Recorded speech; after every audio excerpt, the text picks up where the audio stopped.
fala aqui é Marcelo Orsini e nós vamos, neste vídeo, explorar uma passagem muito interessante no episódio das curas de Jesus. Trata-se da cura de um cego de nascença. Esse episódio, ele se encontra no Evangelho de João, dos versículos 1 a 41. Portanto, trata-se de uma passagem bem longa, que nos oferece uma riqueza de ensinamentos e uma riqueza de pontos também para a nossa avaliação e reflexão.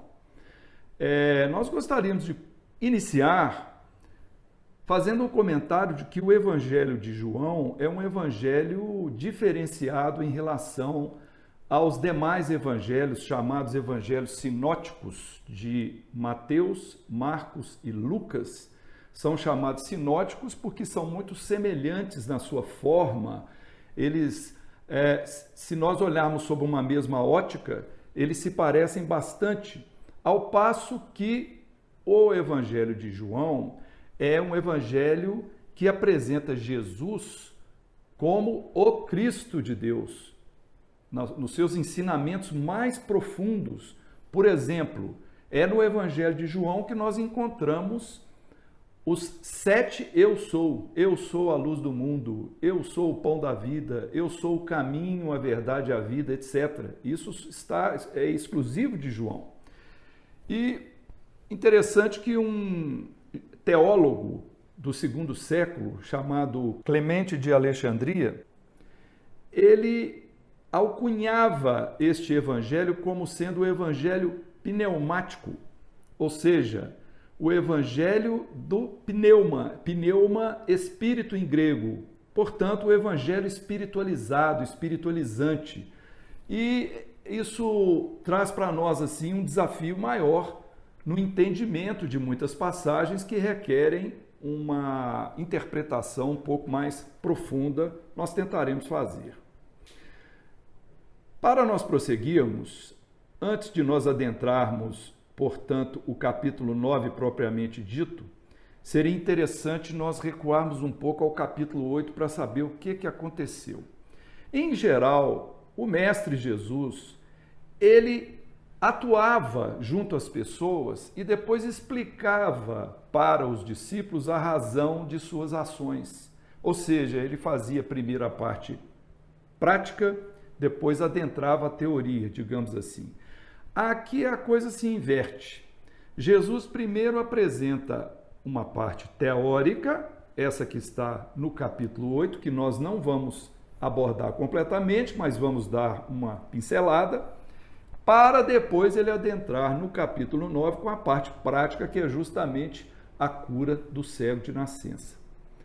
Nesse capítulo 8, Jesus se encontrava no templo lá dos fariseus, dos judeus, né? Os fariseus, só para a gente ressaltar, a palavra fariseu significa os separados, porque eles se consideravam assim, pessoas especiais, que adentravam no estudo das Escrituras, no estudo lá do Pentateuco mosaico, e isso fazia com que eles se sentissem pessoas especiais e superiores à maioria da população.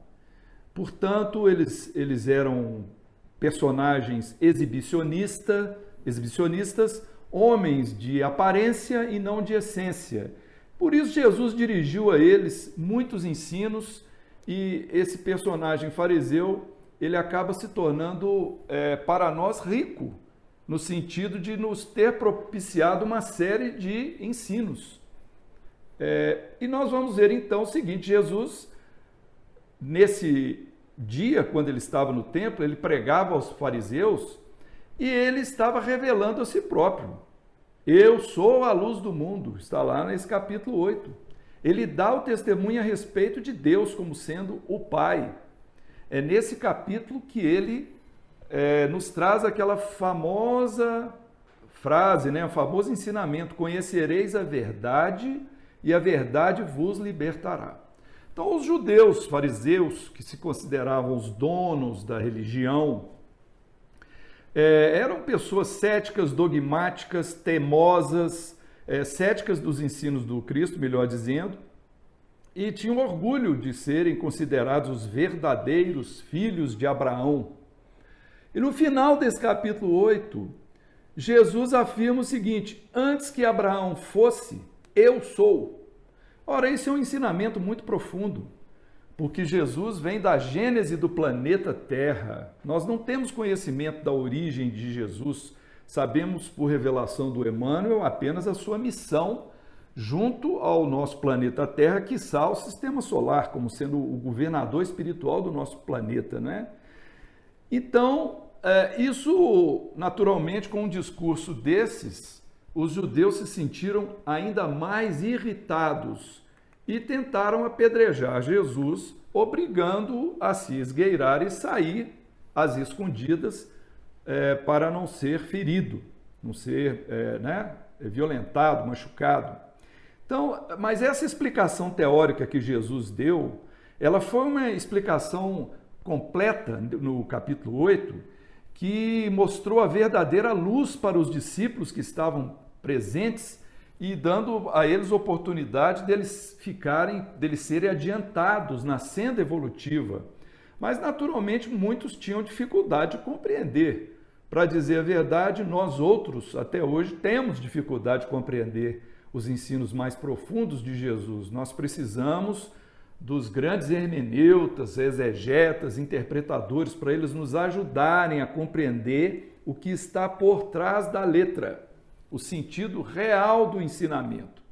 Então, nesse clima, Jesus se retirou do templo com o intuito de adentrar um ensino prático, após ele ter mostrado, apresentado a teoria. A pergunta é: como agir diante do mundo depois de sermos iluminados? A iluminação vem justamente do ensino crístico. Portanto, Jesus decidiu dar um exemplo vivo e, na saída do templo, ele cruza justamente com esse nosso personagem, um cego de nascença, ou seja, aquele cego que tinha os olhos natimortos. E isso nós vamos naturalmente procurar compreender em todo trecho que nós vamos ler, porque nós vamos fazer a leitura e a interpretação da necessidade de entendermos muitas explicações, muitas frases como alegorias, ou seja, ela apresenta elementos do mundo real, mas está submetendo a símbolos que representam outras coisas para nós refletirmos. Então vamos iniciar a leitura do capítulo 9 de João. E passando Jesus, viu um homem cego de nascença. Os seus discípulos lhe perguntaram, dizendo: Rabi, quem errou? Ou muitas Bíblias trazem: quem pecou, este ou seus pais, para que nascesse cego? Jesus respondeu: nem ele errou, nem seus pais, mas foi assim, para que se manifestem nele a ação de Deus, ou seja, as obras de Deus. Nós devemos executar as ações de quem me enviou enquanto é dia. A noite vem, quando ninguém pode agir. Enquanto estou no mundo, sou a luz do mundo. Muito bem, então nós optamos pela tradução de errou em vez de pecou. Por quê? Porque a ideia de pecado, de pecador, elas têm um sentido de ofensa a Deus. Como se a divindade, nosso Pai, pudesse ficar ofendido com alguma coisa que nós façamos. Como se ele fosse uma criatura mutável, sujeito a se sentir ofendido, como dissemos, se zangar com os homens e só perdoar se os homens se arrependessem. Na verdade, o que nós aprendemos na doutrina espírita é a lei de causa e efeito. É que nós somos responsáveis pelos erros e acertos que cometemos, de acordo com o nosso livre-arbítrio, e vamos ter que arcar com a reparação desses erros, caso os tenhamos cometido. Então vem a pergunta: quem pecou, ele ou seus pais, para que nascesse cego? Então havia um entendimento que as pessoas que tinham deficiências físicas estavam herdando os erros cometidos pelos pais, por gerações anteriores. Então, realmente, as escrituras elas eram muito confusas a respeito dessa origem dos erros.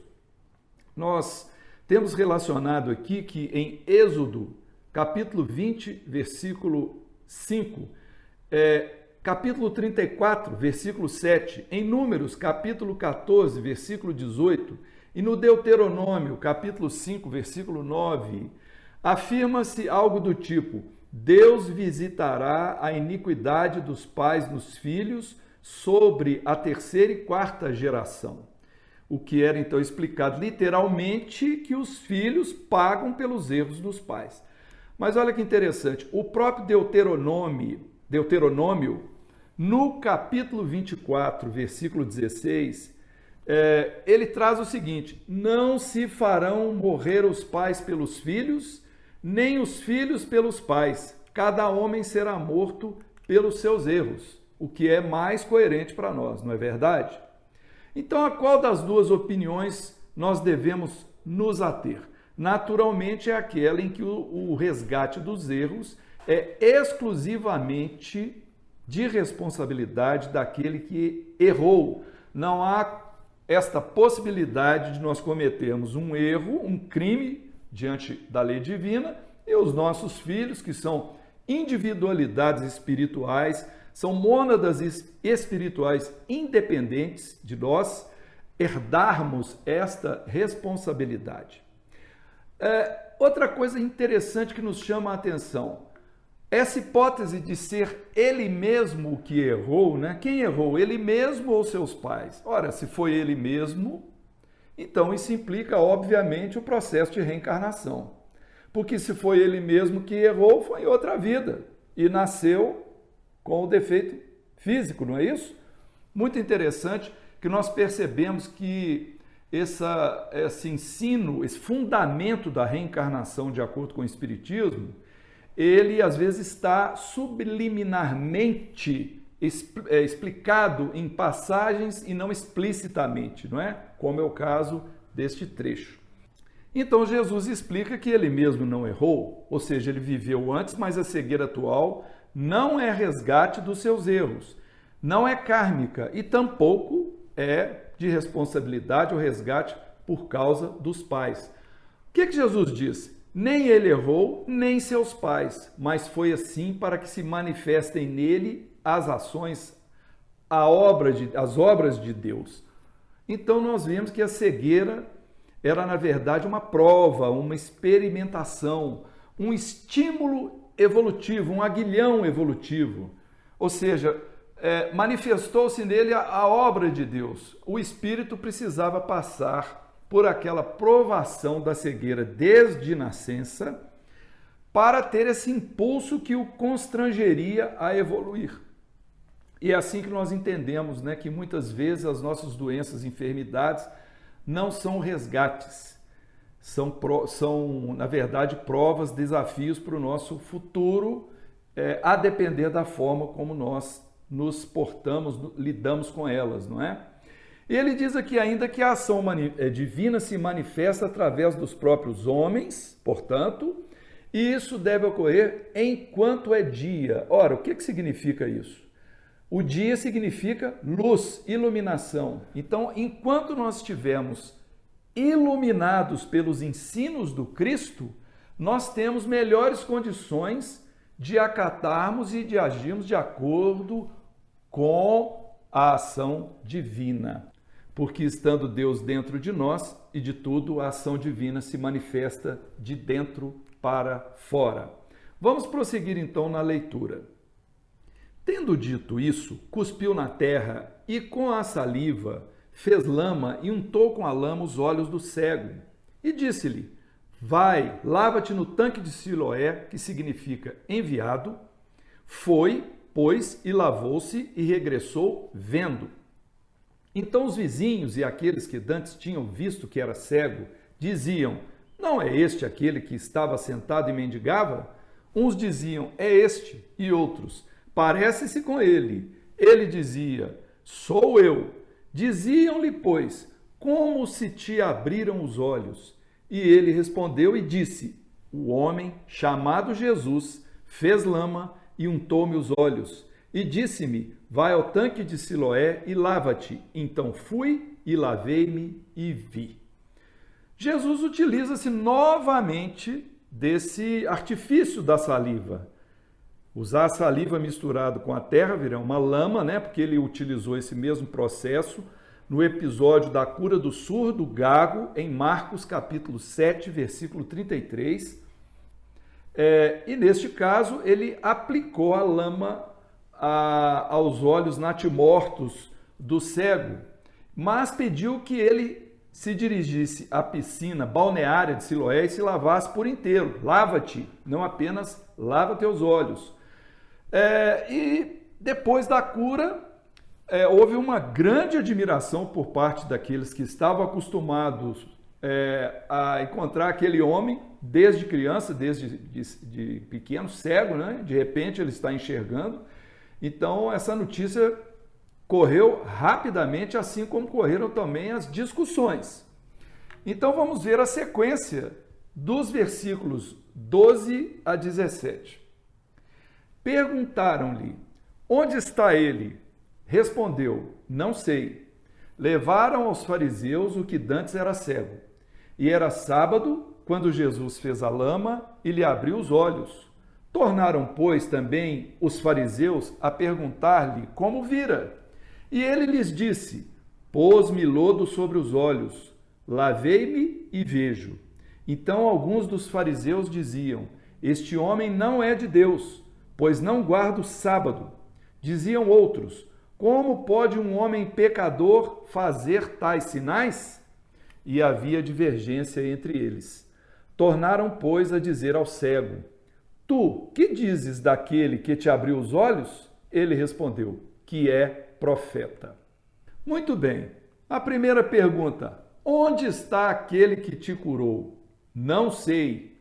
Os vizinhos então agarraram o homem e o conduziram deliberadamente, forçadamente, aos chefes da religião, aos fariseus, os todo-poderosos fariseus. E os fariseus, naturalmente, temiam esse tipo de ação, vamos dizer assim, adjetivamente milagrosa de Jesus, porque o Espiritismo não concebe os milagres, mas apenas ações de manipulação fluídica que nós não compreendemos como elas se processam. Então, os fariseus também quiseram saber como foi. E também perguntam quando foi. Aí vem a explicação: no sábado. Pronto. Aí a coisa complicou. Por quê? Por causa do dogmatismo farisaico. Êxodo, capítulo 20, versículo 8. Lembrai-vos de santificar o dia de sábado. Está lá o terceiro mandamento mosaico. O que acontece? Isso foi interpretado literalmente como sendo o dia de sábado, o dia da semana, não pode ser usado para trabalho. Ele tem que ser apenas para devoção a Deus. Quando, na verdade, na interpretação espírita, nós poderíamos falar assim, em linhas gerais: reserve um momento de sua vida para se comunicar com Deus, para se ligar aos ensinos crísticos, para praticar essa religiosidade. Então, lembrai-vos de santificar um dia qualquer. Colocou o dia de sábado, porque Jesus esclareceu posteriormente em Marcos, capítulo 2, versículo 27. O sábado foi feito por causa do homem, e não o homem por causa do sábado. Acontece que bastou Jesus ter perpetrado a cura num sábado para a maravilha da cura em si se tornar algo completamente secundário. Se tornou um sacrilégio para os judeus, assim como aconteceu naquela passagem dos gadarenos, do obsidiado de Gerasa, quando Jesus, para expulsar os demônios, digamos assim, eles pedem permissão, aquela legião de demônios, para se transferirem para os corpos animalizados dos porcos, aquela manada de porcos, né? Uma vara, e acaba matando esses animais. Então a preocupação da população foi qual? Não foi ver o homem completamente curado, aquele que ficava amarrado em ferros lá. Não, foi quem é que vai arcar com o prejuízo que nós tomamos aqui agora. É assim que funciona, né, meus irmãos? Então, alguns concluíram, depois da ação de Jesus, Jesus, não é de Deus. Por quê? Porque atuou no sábado. Mas outros ponderaram, se ele não fosse de Deus, não teria curado. E pedem, então, opinião ao próprio beneficiado, ao cego. Ele diz, é profeta. Profeta tinha o sentido não apenas de médium, mas como também de uma pessoa evoluída espiritualmente, né? A palavra profeta tem essa conotação nas Escrituras. Então vamos agora à leitura do capítulo 9, dos versículos 18 a 23. Os judeus, porém, não creram que ele tivesse sido cego e que ele agora visse, enquanto não chamaram os pais do que agora via. E perguntaram-lhes, dizendo, é este o vosso filho, que vós dizeis ter nascido cego? Como, pois, vê agora? Seus pais lhes responderam e disseram, sabemos que este é o nosso filho, e que nasceu cego, mas como agora vê, não sabemos. Ou quem lhe tem aberto os olhos, não sabemos. Tem idade, perguntai-lhe a ele mesmo, e ele falará por si mesmo. Seus pais disseram isso porque temiam os judeus, porquanto já os judeus tinham resolvido que, se alguém confirmasse o Cristo, fosse expulso da sinagoga. Por isso é que seus pais disseram, tem idade, perguntai-lhe a ele mesmo. Seria mesmo então este homem um cego de nascença? O jeito foi procurar os pais para confirmarem, porque todos estavam em dúvida. Mas os pais estavam acovardados pela ameaça de excomunhão. Então eles respondem, pergunte ao nosso próprio filho, ele tem idade suficiente, ele é maior de idade, ele vai poder responder. Ora, uma excomunhão, ou seja, uma expulsão do templo religioso, do convívio com os religiosos, o afastamento disso era algo muito terrível, porque implicaria isolamento, hostilidade, vergonha, discriminação. Então, nesta ação, nós conseguimos abstrair um outro ensino, meus irmãos. A gente percebe aqui o efeito opressor com que muitas vezes as instituições religiosas elas agem sobre os seus adeptos, com esse tipo de ameaça psicológica, de expulsão, abandono, proibição, preconceito. Muitas vezes as pessoas carregam culpa excessiva por terem feito isso ou aquilo, por deixarem, por exemplo, de reservar datas para certos rituais. Então, o que acontece? No Espiritismo, nós entendemos que a religião deve ser expositiva e não impositiva. Nós temos que crescer em religiosidade e não nos atermos exclusivamente à religião, aos seus rituais, aos seus dogmas. O importante é o nosso sentimento, o nosso pensamento, a nossa ligação com o que é eterno e duradouro, que são as verdades crísticas que nos levam ao Pai e nos auxiliam no nosso caminho evolutivo. Reparem, o Cristo jamais agiria dessa forma. Jesus jamais se imporia seus ensinamentos sobre as pessoas. Ele acolheu, ajudou pessoas de todas as categorias, de todas as classes sociais, sem acepção de preferências ou de ideologias. Jesus disse assim, se alguém quiser me seguir, negue-se a si mesmo, tome a sua cruz e siga-me. Ou seja, no começo da frase está o livre-arbítrio. Se alguém quiser, que siga-me. E aí vem as condições para que isso aconteça. Vamos então prosseguir com a leitura de João capítulo 9, versículos 24 a 27. Chamaram, pois, pela segunda vez o homem que tinha sido cego e disseram-lhe, dá glória a Deus, nós sabemos que esse homem é errado, ou seja, pecador. Respondeu ele, pois, e disse, se é errado, não sei. Uma coisa sei, é que havendo eu sido cego, agora vejo. E tornaram a dizer-lhe, Que te fez ele? Como te abriu os olhos? Respondeu-lhes: Já vos disse e não ouvistes. Por que quereis ouvir de novo? Acaso também vós quereis ser seus discípulos? Então os fariseus tentaram sugestionar o beneficiado, né? O homem que foi curado, o ex-cego, para difamar Jesus, apontando que ele era pecador. Por quê? Porque curou num sábado. Como nós dissemos, isso para uma pessoa dogmática é muito mais importante do que o benefício em si. Não é verdade?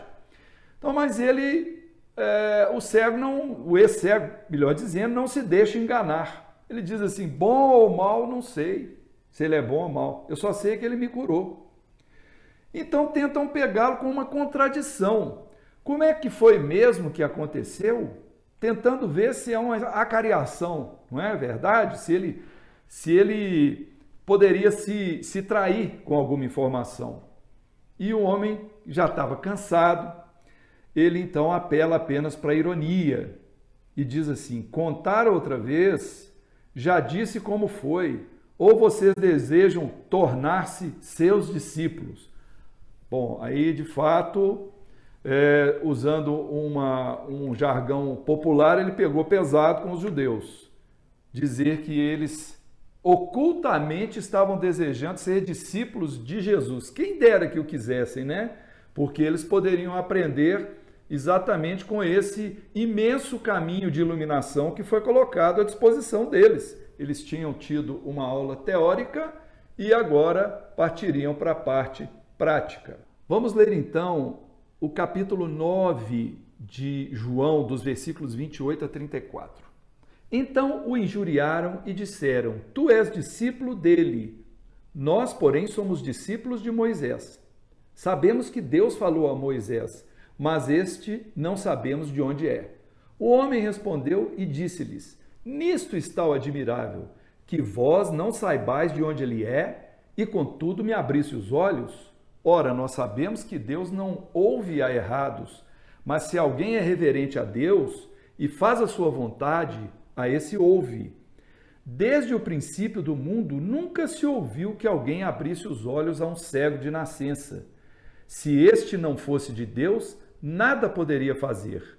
Responderam eles e disseram-lhe: Tu és nascido todo em erros e nos ensinas? E expulsaram-no. Portanto, diante da ironia com que o ex-cego os tratou, perguntando se eles queriam ser discípulos de Jesus, os fariseus apelaram então para a injúria e para o orgulho. Nós somos discípulos de Moisés, mas esse de onde é? Como se diz, ponha-se no seu lugar.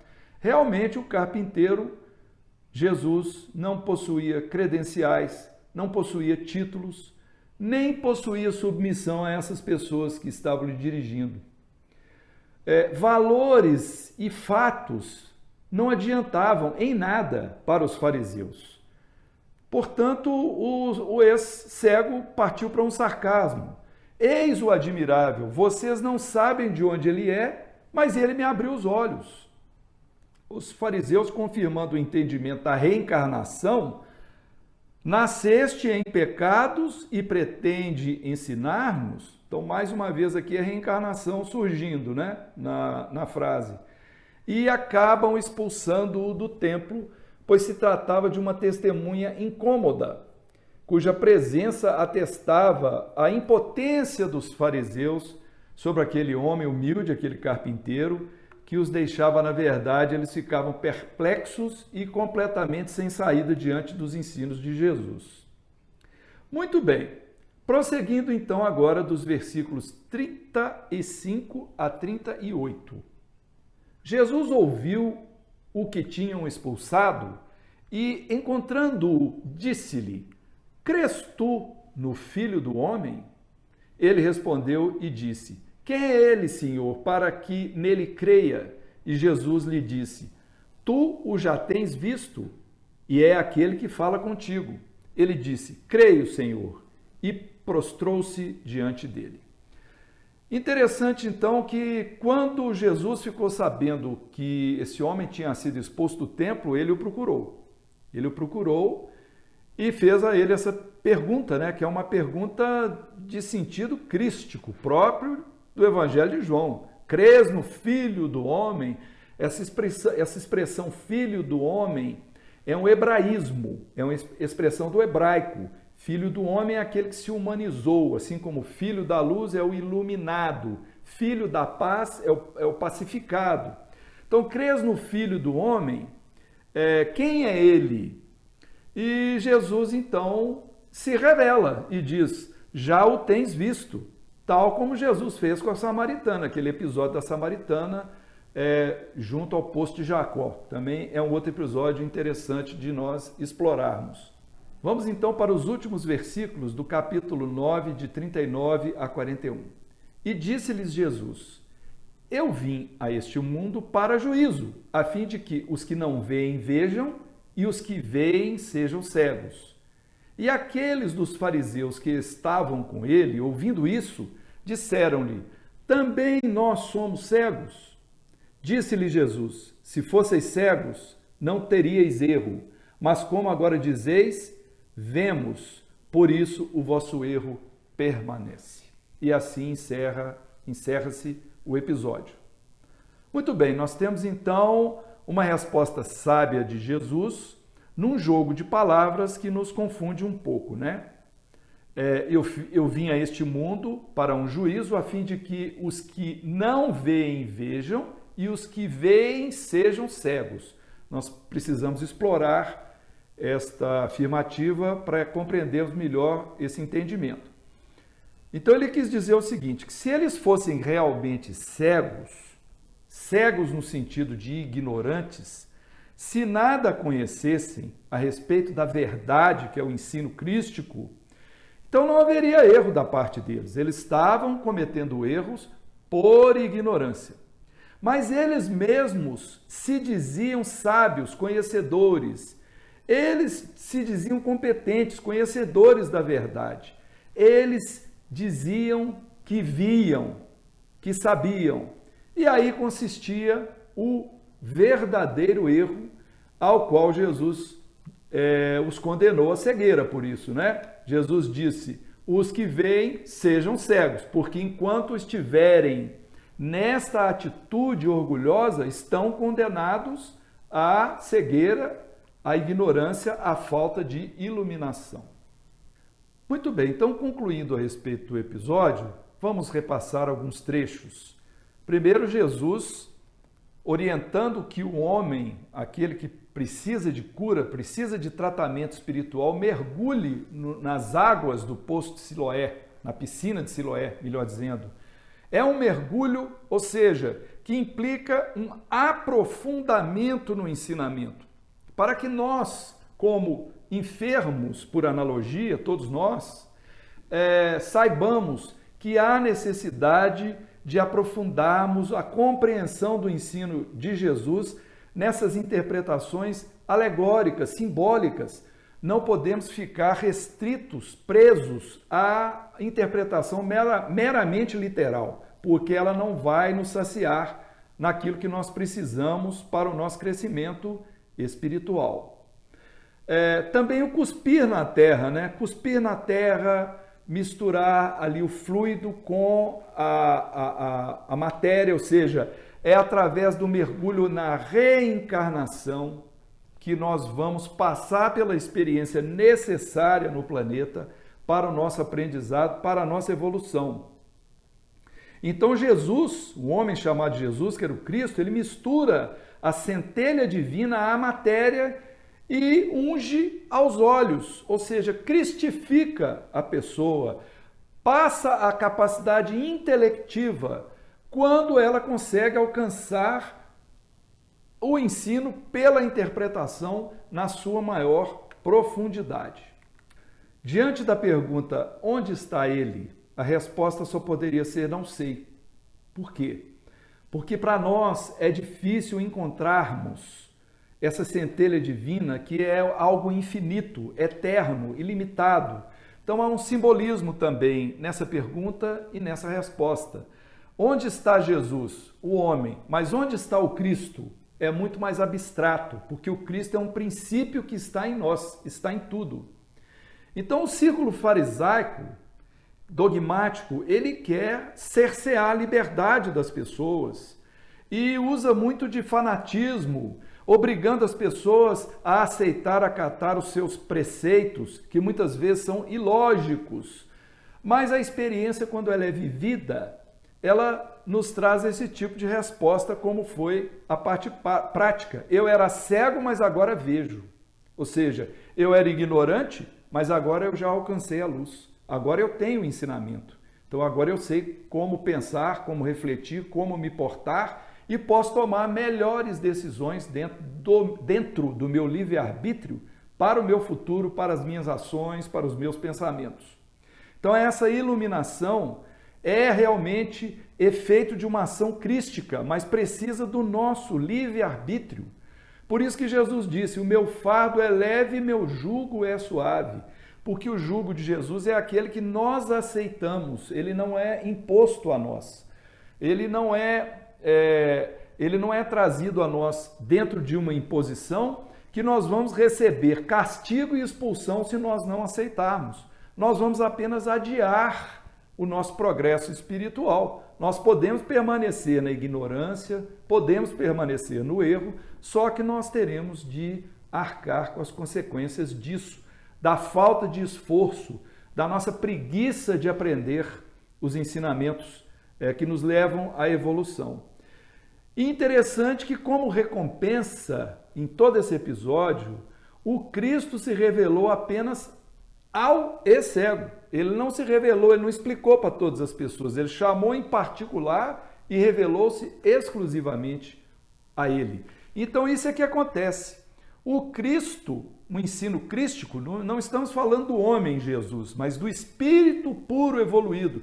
Ele se revela para nós e traz esse efeito, que é um efeito inesquecível.